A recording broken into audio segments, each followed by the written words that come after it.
મિત્રો, સોલંકી એક દીકરા સાથે ટ્રેનમાં બનેલી આ એક સત્ય ઘટના છે. થોડો સમય કાઢી અને અંત સુધી જરૂરથી સાંભળજો. અહીં નોંધ લેશો કે જરૂર મુજબ પાત્રોના નામ ફેરવેલ છે. તો ઘટનાની શરૂઆત કંઈક આવી રીતે થાય છે.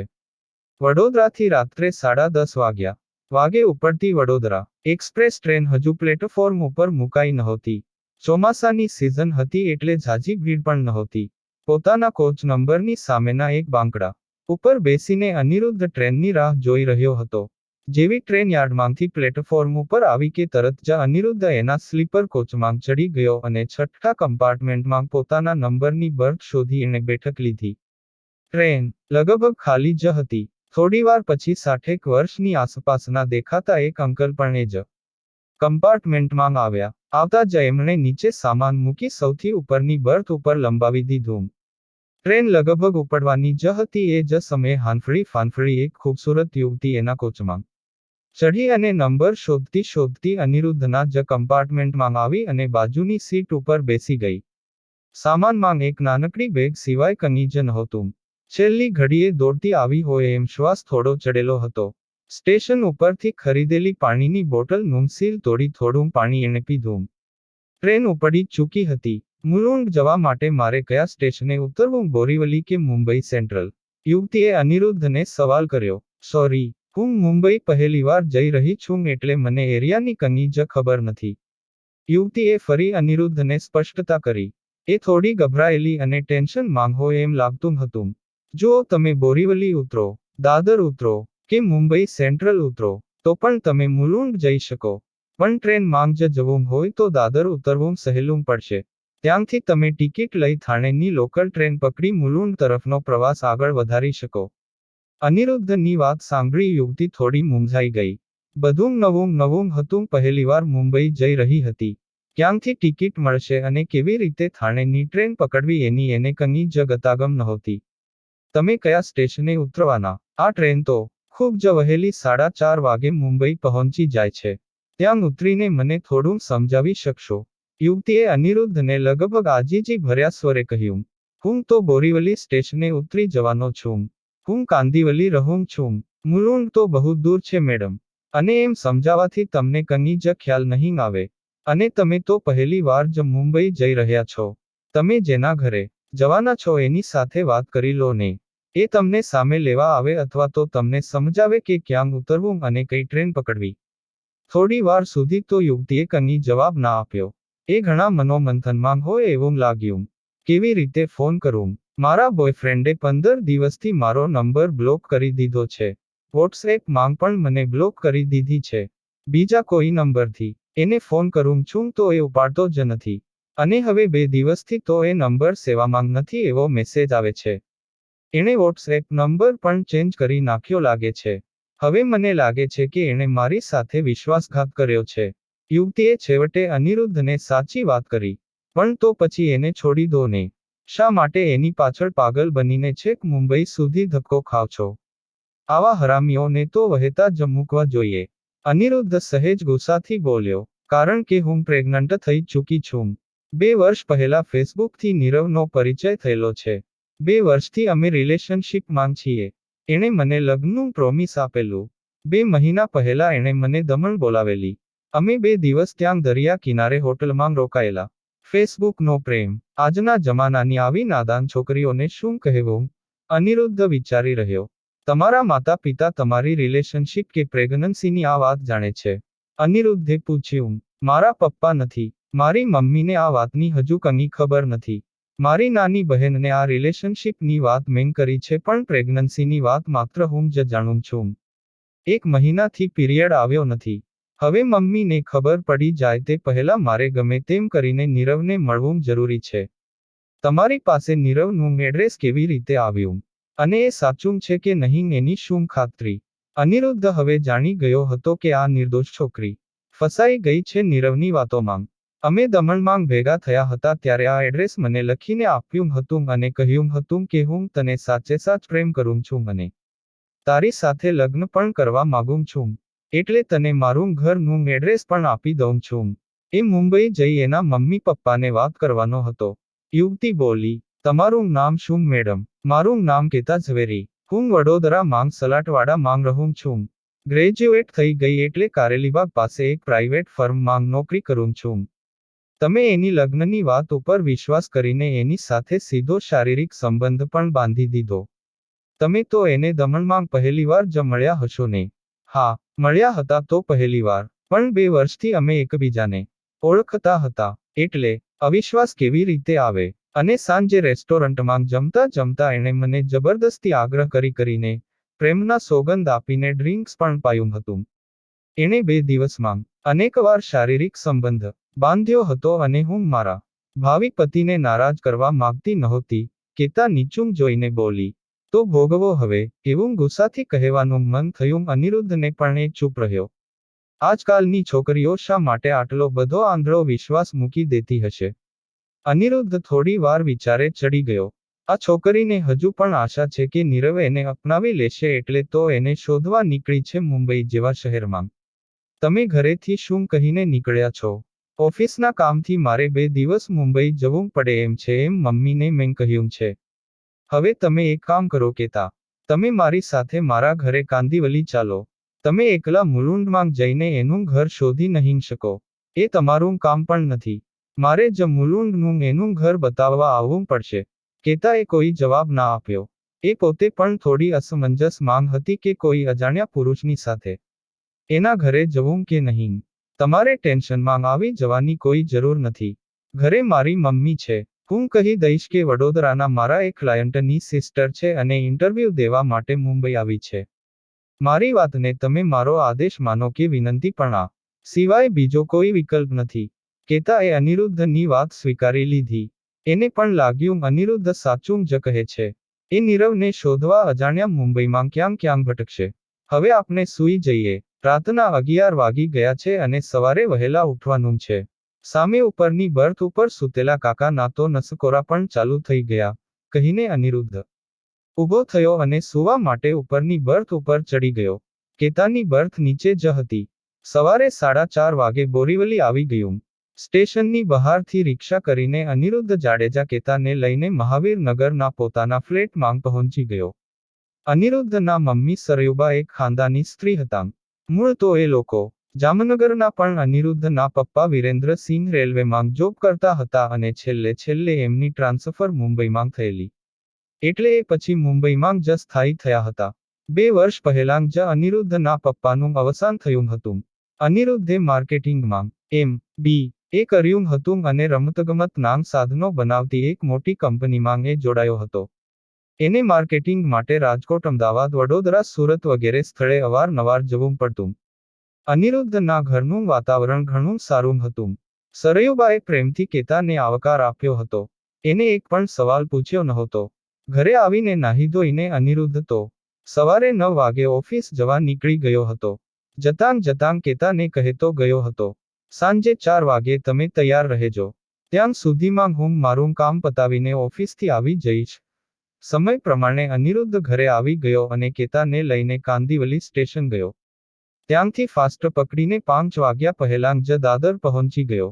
દાદરથી 5 વાગ્યાની થાણે લોકલ પકડીને 40 મિનિટમાં મુલુંડ પણ પહોંચી ગયો. હવે તમારા એડ્રેસની ચિઠ્ઠી બહાર કાઢો, અનિરુદ્ધે સ્ટેશનની બહાર નીકળીને કેતાને કહ્યું.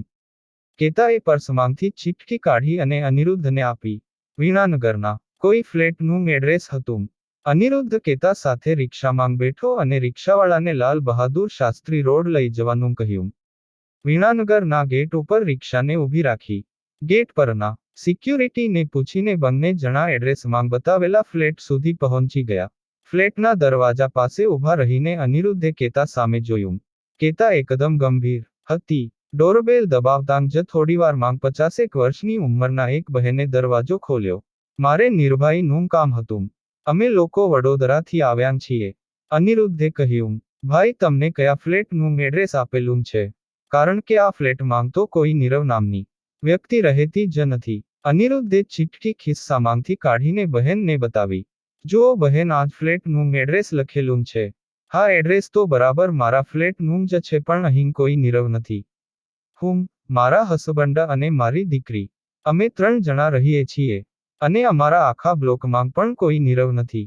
સરનામું લખવામાં કંઈક ભૂલ થઈ લાગે છે. બેન, તમારા સગા માંગ કે ઓળખીતા માંગ નીરવ નામની કોઈ વ્યક્તિ ધ્યાન માંગ છે કે જેણે તમારા એડ્રેસનો ઉપયોગ કર્યો હોય? અનિરુદ્ધે છેલ્લે પૂછી લીધું. મારા ધ્યાન માંગ તો કોઈ જ નથી, પણ ઊભા રહો, મારી દીકરી જલ્પાને હું પૂછી લઉં. કદાચ એનો કોઈ ફ્રેન્ડ હોય તો, કહીને એ બહેન અંદર ગયા. થોડીવાર માંગ 24 વર્ષની એમની દીકરી જલ્પા આવી. મમ્મીએ મને વાત કરી, પણ મારા સર્કલમાં કોઈ નીરવ નામની વ્યક્તિ નથી. એડ્રેસ લખવામાં કે સાંભળવામાં કંઈક ભૂલ થઈ હોય એમ લાગે છે.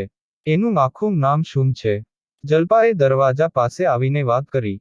નીરવ જશવંતલાલ સોની. કેતાએ જવાબ આપ્યો. તમે લોકો અંદર આવો ને. 5 મિનિટ બેસો. ત્યાં સુધી હું સોસાયટીના ચેરમેનને ફોન કરીને પૂછી જોઉં.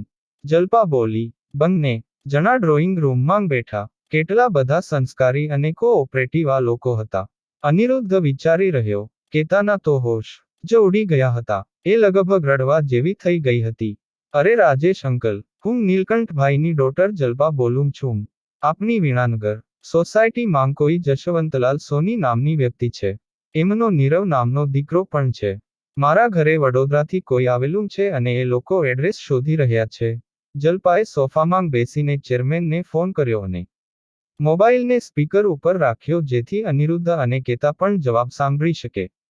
ના બેટા, આપણી સોસાયટીમાં 3 સોની ફેમિલી છે, પણ એમાં કોઈ જશવંતલાલ સોની નથી. છેલ્લા 10 વર્ષથી હું ચેરમેન છું અને લગભગ બધાને ઓળખું છું. અને જશવંતલાલ નામની તો કોઈ વ્યક્તિ જ વિણાનગર માંગ નથી. હા, નીરભાઈ મહેતા નામના એક વડીલ છે, પણ એ પોતે જ 65 વર્ષના છે. ચેરમેને જવાબ આપ્યો. અને જલ્પાએ ફોન કટ કર્યો. તમને લોકોને કોઈએ ખોટું જ એડ્રેસ આપ્યું છે. પણ થયું છે શું? અને આ બેન કેમ આટલા બધા ટેન્શનમાં દેખાય છે? જલ્પાએ પ્રશ્ન કર્યો. એટલામાં જલ્પાના મમ્મી પણ રસોડામાંથી બહાર આવ્યા. તમે બંને જણા ચા તો પીઓ છો ને ભાઈ? એ બહેને આવીને તરત અનિરુદ્ધને પૂછ્યું. ના માસી, ચાની કોઈ તકલીફ ના લેશો. અમે લોકો હવે જઈએ જ છીએ. તમે લોકોએ અંગત રસ લઈને અમારા માટે ખરેખર દિલથી મહેનત કરી છે. અનિરુદ્ધે 2 હાથ જોડી આભાર માનતા કહ્યું. તમે લોકો આટલે દૂરથી આવો છો તો અમારાથી જે પણ મદદ થઈ શકે એ અમે કરી. હવે તમે લોકો ચા પીને જ જાઓ. પણ તમે કોને શોધી રહ્યા છો એ તો જરા વાત કરો. જલ્પાએ અનિરુદ્ધને કહ્યું. અનિરુદ્ધે જલ્પાને ગઈકાલ રાતથી શરૂ કરીને અત્યાર સુધીની તમામ વાત વિગતવાર કરી. કેતા સાથે શું બન્યું છે એ પણ જલ્પાને કહ્યું. હું તો આ મેડમને ઓળખતો પણ નથી. કાલે ટ્રેનમાં જ અચાનક અમારી મુલાકાત થઈ ગઈ. પહેલીવાર મુંબઈ આવે છે એટલે માનવતાની દ્રષ્ટિએ મેં એમને સપોર્ટ કર્યો છે. ફેસબુકની મિત્રતા એમને ખૂબ ભારે પડી છે. ફેક એકાઉન્ટ ખોલીને એમને કોઈએ ફસાવી દીધાં છે. અત્યારે એમને પ્રેગ્નન્સી પણ શરૂ થઈ ગઈ છે. એ હરામીએ તમારા ફ્લેટનું એડ્રેસ કેમ આપ્યું એ સમજાતું નથી.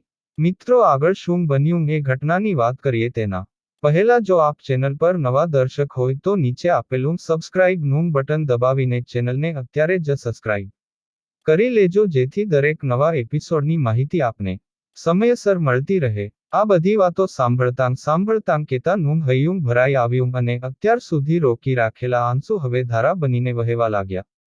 કેતા મન મૂકીને ધ્રુસકે રડી પડી. જલ્પા ઊભી થઈને કેતાની બાજુમાં બેઠી અને એને છાની રાખવા એને બાથમાં લીધી. બંને લગભગ સરખી જ ઉંમરની હતી. જલ્પા ના મમ્મી પણ રડવાનો અવાજ સાંભળીને બહાર દોડી આવ્યા. કેતા, તું રડીશ નહીં. જે થવાનું હતું તે થઈ ગયું. હવે આગળનું તારે વિચારવાનું છે. ત્યાં વોશબેસિન છે. તું ફ્રેશ થઈ જા, કહીને જલ્પા કેતાને વોશબેસિન પાસે લઈ ગઈ. કેતાએ મોં ધોઈ નાખ્યું. વોશરૂમમાં જઈ આવી અને સોફા ઉપર આવીને બેઠી. ત્યાં સુધીમાં ચા પણ આવી ગઈ હતી. કેતા, તું ખરેખર નસીબદાર છે કે ટ્રેનમાં તને આ ભાઈ મળી ગયા. બાકી મુંબઈમાં પહેલીવાર આવીને લોકલ ટ્રેનો બદલીને વિણાનગર સુધી પહોંચવું તારા જેવી અજાણી છોકરી માટે બહુ જ અઘરું કામ છે. એમનો તારે આભાર માનવો જોઈએ. ના જલ્પાબેન, એમાં આભાર માનવા જેવું કંઈ છે જ નહીં. કાલે રાત્રે જ હું સમજી ગયો હતો કે પેલાએ જે એડ્રેસ આપ્યું છે તે 100% ખોટું જ હશે. અને મેડમ પ્રેગ્નન્ટ છે એ જાણ્યા પછી હું એમને એકલા કેવી રીતે છોડી શકું? હું સોલંકીનો દીકરો છું. અનિરુદ્ધની વાત સાંભળી કેતાના મનમાં અનિરુદ્ધ માટે અનેક ઘણું માન વધી ગયું. આજના યુગમાં કોઈને કોઈના માટે સમય જ ક્યાં હોય છે. ચા પાણી પીને બંને જણા ઊભા થયા. ફરી જલપાનો અને એની મમ્મીનો આભાર માન્યો.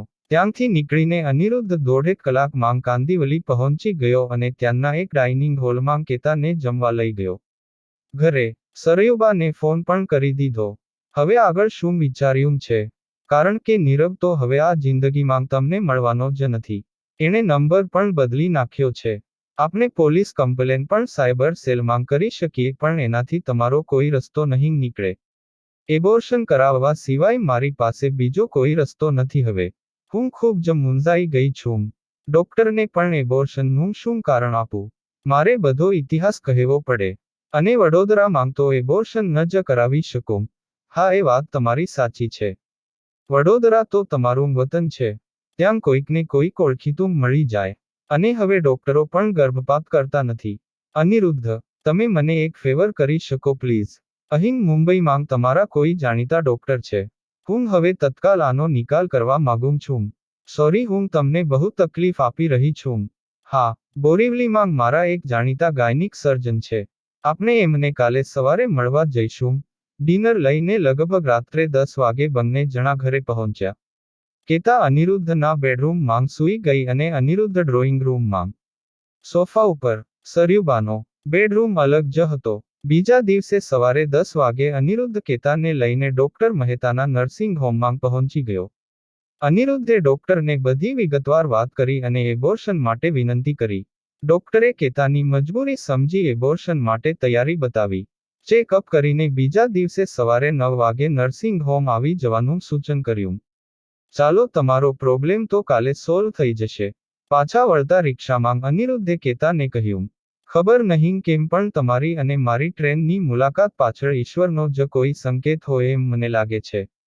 તમે ના મળ્યા હોત તો આ બધું શક્ય બન્યું જ ન હોત.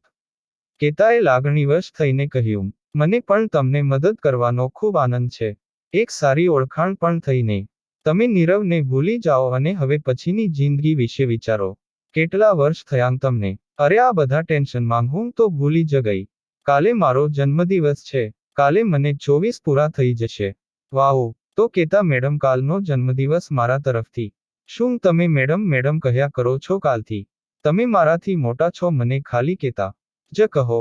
અને તમારે મને તમે કહેવાની કોઈ જરૂર નથી. કેતાએ મીઠો છણકો કરીને કહ્યું, અમે રાજપૂતો સ્ત્રીઓને હંમેશા રિસ્પેક્ટ આપીએ છીએ. અમે તો પત્નીને પણ તમે કહીએ છીએ. એટલે તું તો મારાથી નહીં જ કહેવાય. અનિરુદ્ધે હસીને કહ્યું. ઓફિસ જવાનું મોડું થઈ ગયું હતું એટલે કેતાને ફ્લેટ પાસે ઉતારીને અનિરુદ્ધ સીધો એ જ રિક્ષામાં સ્ટેશન ગયો. સાંજે 7 વાગે ઘરે આવતી વખતે બર્થડે કેક અને મીણબત્તી પેક કરાવ્યા. બહુ વિચારીને ઓળખીતા ની એક દુકાનમાંથી કેતા માટે એક ગિફ્ટ પણ પેક કરાવી. બધું એની બેગમાં મૂકી દીધું જેથી ઘરે જાય તો કેતાને ખબર ના પડે. કેતા સરયુબા સાથે સારી રીતે ભળી ગઈ હતી અને સાંજની રસોઈ કેતાએ જ બનાવી હતી. ભરેલા રવૈયાનો સંભાર અને નાની નાની સોફ્ટ ભાખરી જોઈને જ અનિરુદ્ધ સમજી ગયો કે આજે કેતાએ હાથ અજમાવ્યો લાગે છે. વાહ, શું ટેસ્ટ છે! રસોઈ ખરેખર ખૂબ સરસ બની છે. આટલી સોફ્ટ ભાખરી મેં આજે પહેલી વાર ચાખી. મમ્મી, તું પણ ચાખી જો. અનિરુદ્ધ પહેલો કોળિયો જમતાં જ બોલી ઉઠ્યો. બેટા, મારે ચાખવાની પણ જરૂર નથી. એને રસોઈ બનાવતા જોઈને જ એનો હાથ હું ઓળખી ગઈ હતી. આજે ઘરનું તમામ કામ પણ એણે જ કર્યું છે. વાસણ કચરા પોતા બધું સંભાળી લીધું. જરા પણ આરામ કર્યો નથી. એ જેની સાથે લગ્ન કરશે એ ખૂબ નસીબદાર હશે. તારા વિશે પણ ઘણું બધું પૂછી લીધું મને. 6 મહિનામાં જ તારા છૂટાછેડા થઈ ગયા એ સાંભળીને એ બિચારી પણ ખૂબ દુઃખી થઈ. અરે પણ મમ્મી, મારા છૂટાછેડાની વાતો એને કરવાની ક્યાં જરૂર હતી? આપણા નસીબ ખરાબ. બાકી કેતા જેવી કન્યા બધાને થોડી મળે. અનિરુદ્ધથી બોલતા તો બોલાઈ ગયું પણ પછી શર્મિંદો બની ગયો. જમી પરવારીને 11 વાગે બધા સૂઈ ગયા. કાલની જેમ જ કેતા અનિરુદ્ધના બેડરૂમમાં સૂઈ ગઈ. સરયુબા એમના બેડરૂમમાં. બરાબર રાત્રે 12 વાગ્યે અનિરુદ્ધ ઊભો થયો અને ટેબલ ઉપર કેક ગોઠવી. કેકમાં 2 મીણબત્તી ભરાવીને સળગાવી. પ્લેટમાં છરી પણ મૂકી અને તરત કેતાને મોબાઈલ કર્યો. 2 મિનિટ, જરા બહાર આવશો? કેતા બેડરૂમમાંથી જેવી બહાર આવી કે તરત જ કેક અને સળગતી મીણબત્તી જોઈને બધું સમજી ગઈ. એને તો કલ્પના પણ નહોતી કે આટલા બધા પ્રેમથી અનિરુદ્ધ એનો જન્મદિવસ ઉજવશે. એણે ઝડપથી આવીને નીચે બેસી મીણબત્તીને ફૂંક મારી. એ સાથે જ અનિરુદ્ધ બોલી ઉઠ્યો, હેપ્પી બર્થડે કેતા. દિલથી મુબારકબાદી આપું છું. હવે તમે કેક કાપો. હું એક સરસ ફોટો ખેંચી લઉં. જેવી કેતાએ કેક કાપી કે તરત અનિરુદ્ધે મોબાઈલથી એક ફોટો પાડી લીધો અને તરત કાપેલી કેકનો ટુકડો કેતાના મોંમાં મૂકી દીધો. થોડી કેક એના ગાલ ઉપર પણ ઘસી દીધી. કેતા, તમારા જીવનમાં પણ હવે આવી ખુશી હંમેશા આવે એવી જન્મદિવસે ઈશ્વરને પ્રાર્થના કરું છું. God bless you. કેતાએ પણ કેકનો એક મોટો ટુકડો પ્રેમથી અનિરુદ્ધને ખવડાવ્યો. તમે આજે ખરેખર મારું દિલ જીતી લીધું છે. આટલું સુખ આજ સુધી મને કોઈએ આપ્યું નથી. મારા દિલની એક વાત કહું અનિરુદ્ધ. એમાં તમારે રજા લેવાની થોડી હોય કેતા. મને વાત કરતા બહુ જ ડર લાગે છે. પણ વાત કરવાનો આ જ મોકો છે. મારો ઇતિહાસ જાણ્યા પછી તમે મારી સાથે લગ્ન કરી શકો અનિરુદ્ધ. તમે જો હા પાડો તો આ ઘરને છોડીને બીજે ક્યાંય જવાની મારી ઈચ્છા નથી. મમ્મીએ તમારી બધી જ વાત મને કરી છે. તમે એકવાર લગ્ન કરીને ઘણું સહન કર્યું છે. હવે પ્રેમ કોને કહેવાય એનો મારે તમને અનુભવ કરાવવો છે. તમે મને એક તક આપશો? My pleasure. પહેલાં મારી આ બર્થડે ગિફ્ટ જોઈ લો.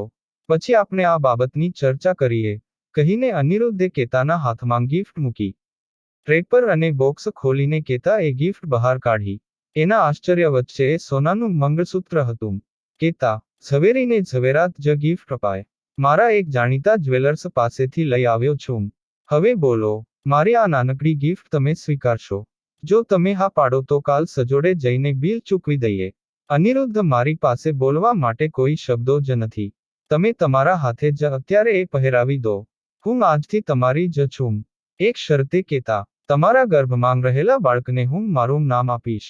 મારે અબોર્શન થવા દેવું નથી. બોલો મંજૂર છે? ઓહ અનિરુદ્ધ, હું તમને શું કહું. ખરી નસીબદાર તો હું છું. મારા જીવનનો આ સર્વશ્રેષ્ઠ દિવસ છે, કહીને કેતા અનિરુદ્ધને પ્રેમથી વળગી પડી અને પોતાના આંસુને તે રોકી ના શકી. અને અનિરુદ્ધે પોતાના હાથે એના ગળામાં મંગળસૂત્ર પહેરાવી દીધું. રાત્રે 12 વાગે ડ્રોઈંગ રૂમમાં થતો અવાજ સાંભળીને સરયુબાએ બેડરૂમનો દરવાજો સહેજ ખોલ્યો, પણ બહારનું દૃશ્ય જોઈને જય મલકાઈ ઉઠ્યા અને સાચવીને દરવાજો ધીમેથી બંધ કરી દીધો.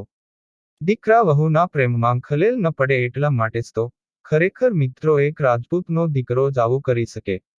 આવા સંસ્કારી દીકરાને લીધે એક નારીને ફરીથી નવું જીવન મળ્યું. .. મિત્રો, આ એપિસોડ આપને પસંદ આવ્યો હોય તો ખાસ વિડીયોને લાઇક કરી અને એકવાર કોમેન્ટ બોક્સમાં જય માતાજી જરૂરથી લખી નાખજો. જેથી માતાજીની કૃપા આપ સૌના પરિવાર પર બની રહે. આ કહાની વિશે આપનું શું કહેવું છે તે પણ આપ અમને કમેન્ટ બોક્સમાં જરૂરથી જણાવજો. અને ખાસ મિત્રો, આપણી ચેનલને સબસ્ક્રાઇબ કરવાનું ભૂલશો નહીં, જેથી આવી જ સત્ય ઘટના અને સત્ય ઘટના પર આધારિત કહાની આપને સમયસર સાંભળવા મળતી રહે. ફરી મળીશું મિત્રો કોઈ નવા એપિસોડ સાથે. ખૂબ ખૂબ ધન્યવાદ. જય માં મોમાઈ. જય શ્રી કૃષ્ણ.